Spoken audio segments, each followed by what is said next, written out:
This became the largest meteor shower in human history, but hidden among the streaks of light was an alien starship. The military noticed the anomaly first and scrambled fighter jets for reconnaissance. Down on the ground, civilians felt nothing unusual. They only wanted to capture this once-in-a-lifetime moment. But soon, someone realized something was wrong. Dozens of jets suddenly banked toward the meteors, and once the pilots confirmed it was a UFO, they immediately moved to intercept. But no one expected what happened next. The UFO released a shockwave, instantly sending the fighter jets spiraling out of control. On the ground, people noticed their phones losing signal. Only then did they understand what was coming. An alien starship was about to invade Earth. Panic replaced excitement, and the invasion method was brutally efficient, using sheer mass to bulldoze everything in its path. Buildings shattered like cardboard. Nothing could halt its advance until the starship finally crashed into a stadium, and then stopped. No one could explain why. The military quickly sealed off the area. Once confirming there were no external threats, a ground team moved in carefully. No one knew how the aliens would react, so every step felt like walking on thin ice. Suddenly, a mech emerged and blocked their approach. But was this a warning, a greeting, or the start of something far worse? Why did they come to Earth at all?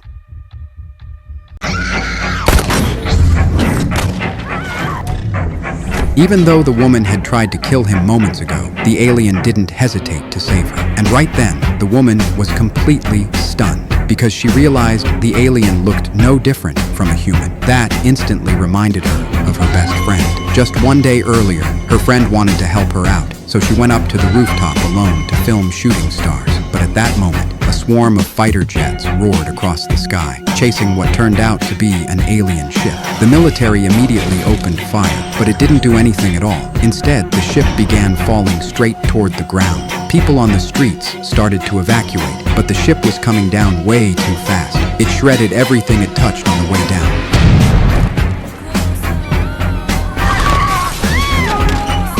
The woman survived by sheer luck, but her friend died instantly in the impact. Suddenly, the woman snapped back to reality. Her teammate had heard the noise and mistakenly thought the alien was attacking her. He unleashed a burst of strength, and with nothing but a metal pipe, he knocked the alien off the high-rise.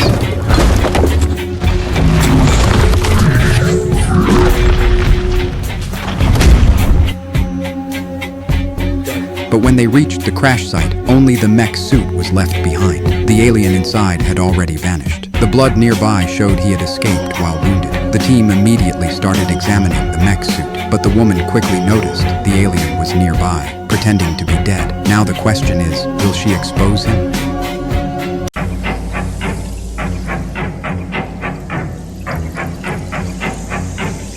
The girl discovered the bracelet could control water. For a moment, she felt like a water goddess, completely unaware that her fate had already shifted. Just one day earlier, she had been accidentally captured by an alien, and just when she thought she was about to be eliminated, her companion arrived in time, armed with nothing but a wooden stick.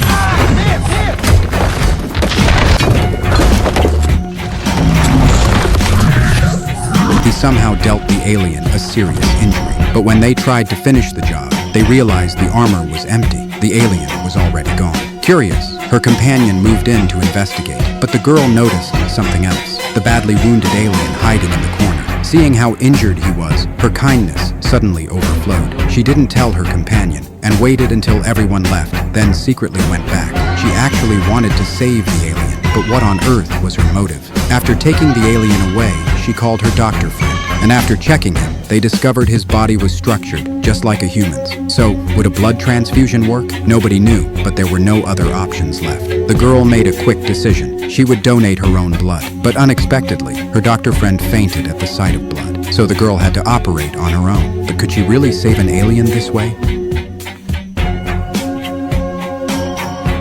A group of teenagers stumble upon an alien exosuit. They try everything to open it, but nothing works. One of the boys decides to clean the suit first, thinking it might help. But the moment water touches the armor, the scratches they just made instantly disappear. Curious and stubborn, the boy keeps testing it. Soon, he realizes he can actually control the suit, and the size matches his body perfectly. For a second, he feels like he's about to become the next Iron Man, but then things go wrong.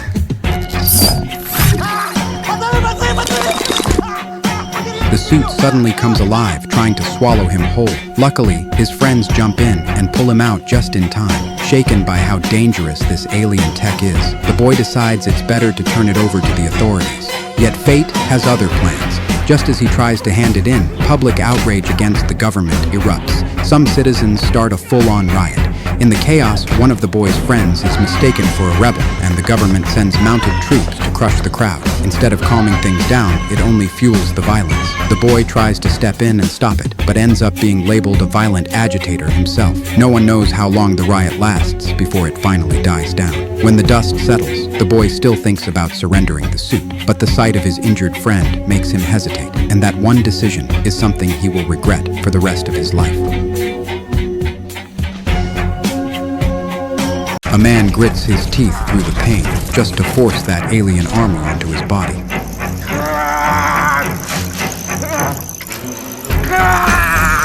Because at this moment, an entire swarm of alien mechs had arrived on Earth. They charged straight toward the humans ahead. But instead of fear, the humans pushed forward with surprising bravery. Yet their strength was insignificant. With just a single encounter, they were grabbed like helpless prey. No matter what the humans tried, their attacks couldn't harm the aliens at all.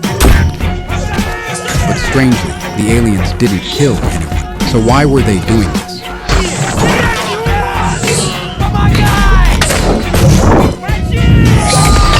There was no time to figure it out. The only thing humans could think of was defending their home at all costs. While the battle raged, Yulia and Hank rushed toward the battlefield. They understood the aliens' true intentions, and they wanted to stop the war. But soon, another alien mech appeared behind them. Inside the cockpit was Tem. Yulia tried to shake him off, but the mech was far too fast. With just a slight burst of power, Tem easily closed the distance. As it turned out, Tem was the one who provoked this war, all because he wanted to profit from it. So he planned to stop Yulia and Hank.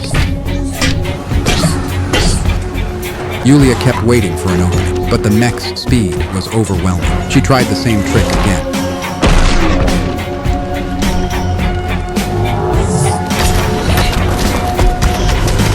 But Tem needed only a casual strike to send them flying. Now the question is, can they still stop this war? The man forced himself to endure the pain just to suit up in an alien mech. All because his girlfriend cheated on him, and the guy she cheated with was a damn alien. Using the mech's power, he managed to stop them in their tracks. He was ready to unleash all his anger on the alien, but to his surprise, the alien had impressive agility and clearly understood how mechs fight. Even so, the difference in strength was obvious. The alien was thrown across the room in no time, but the man wasn't planning to stop. Every hit he delivered was full force. The alien knew that a single mistake would get him smashed into paste. He tried to win through strategy, but the man was already expecting it.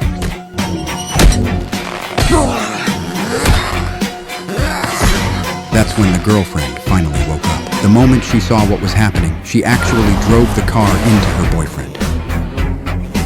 Even with an alien mech on, that hit left the man dazed for a while. And when he tried to break free, he tore an entire arm off the suit. That made the mech lose its balance. The man still wanted to hunt the alien down, but by then he had already reached his limit. Yet facing the alien who stole his girlfriend, could he really just let him walk away?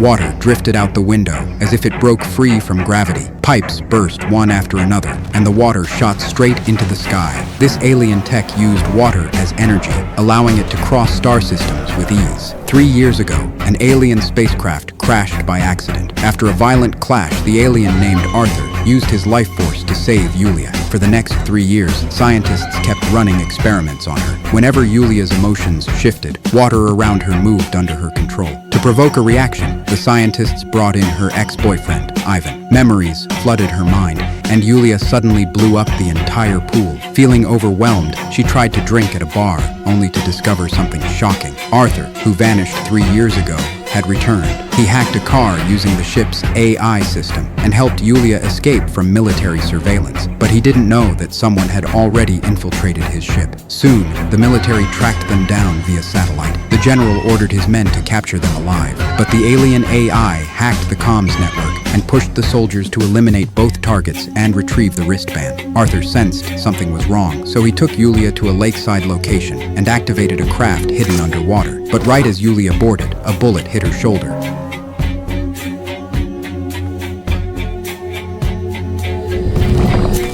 Arthur tried to break through the encirclement, but the alien ship had hacked the weapon systems and launched a missile at them. Can they survive?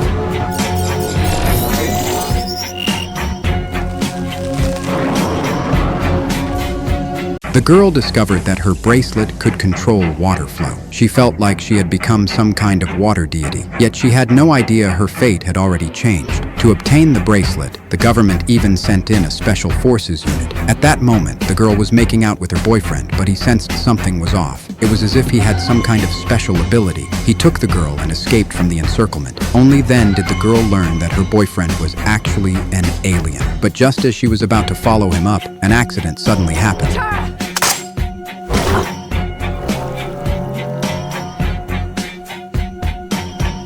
Fortunately, the boyfriend didn't abandon her and escape alone. However, the girl's condition was rapidly getting worse. She was about to die from excessive blood loss. Yet at that moment, the boyfriend chose to go shopping at a supermarket. He first sniffed around the aisles non-stop, then even took items from someone else's shopping cart. The guy was clearly confused by his behavior. The man went on to fill an entire cart. Seeing this, the cashier tried to sell him a membership card, but that only made the man angry. After finally leaving the supermarket, the man was stopped by the police and questioned. He stated his address, but the officer said he had never heard of it and told him to say the whole address clearly. With no other choice, the man did as he was told. Supercluster Virgo, local circle of galaxies Milky Way, the arm of Orion, solar system planet Earth, Eurasian continent, Russia, Moscow province, village of Kushlevo, Srednia Street, 13... The officer found the situation ridiculous, but why did the man need to buy so much water in the first place?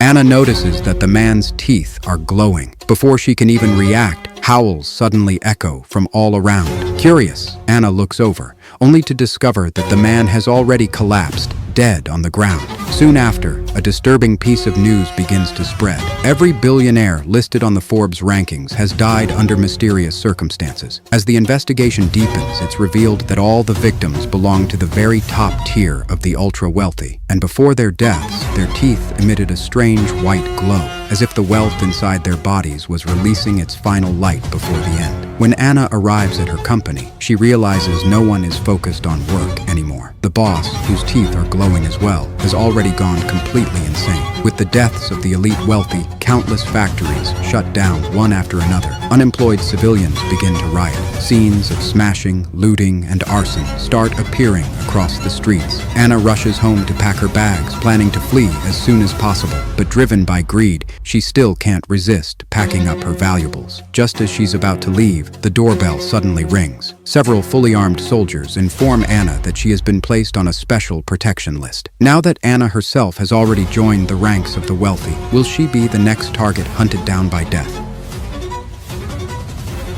A virus that targets only the wealthy is spreading across the globe, and the richer someone is, the faster they die. Once infected, a billionaire's teeth begin to glow with an eerie white light, like a curse born from wealth itself, before they descend into madness and finally die. Anna suddenly thinks about the shares of her new company and immediately calls her business partner. But a sudden surge in stock prices pushes Anna's net worth to £900 million.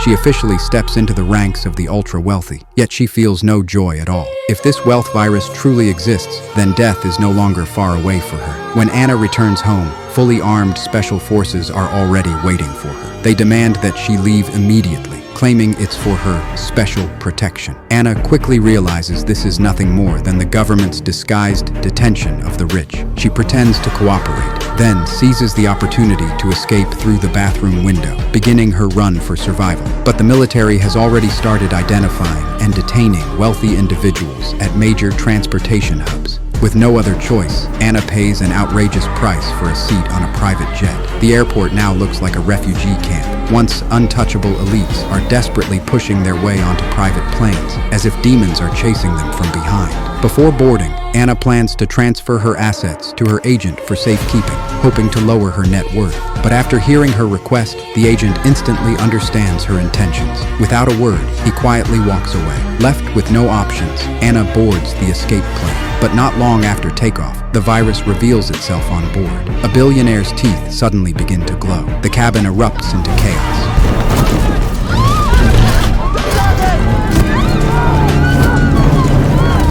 Someone opens the aircraft door, trying to throw him out, but the man desperately clings to an elderly woman. To prevent the virus from spreading, someone kicks him from behind. The elderly woman is dragged down with him, both of them falling from the plane. But those still on board are all wealthy as well. Can any of them land safely?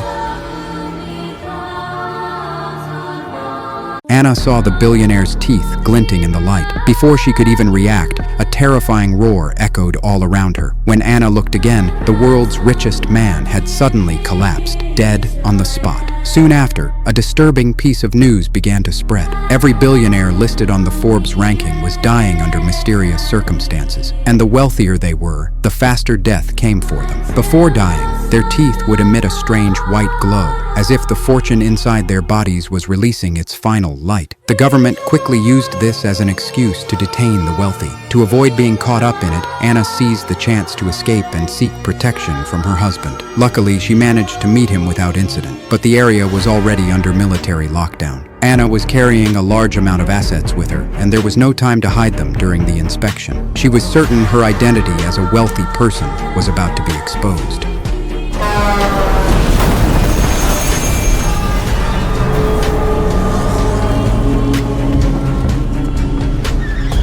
But as she watched the officers leave, Anna fled the area in a panic. At that moment, global fear among the rich reached its peak. They tried to sell off their assets or even give them away for free, but there was no one willing to take them. Meanwhile, the actions of the lower classes grew more extreme. They openly drove the wealthy out, afraid they might be affected themselves. Anna planned to return to her hometown to hide, but it had already been flooded with rich refugees. With no other choice, she decided to take a boat to the slums. But along the way, she discovered something horrifying. The slums had already turned into a district packed with the wealthy. If even the poorest places had been completely overtaken by the rich, where could Anna possibly go next?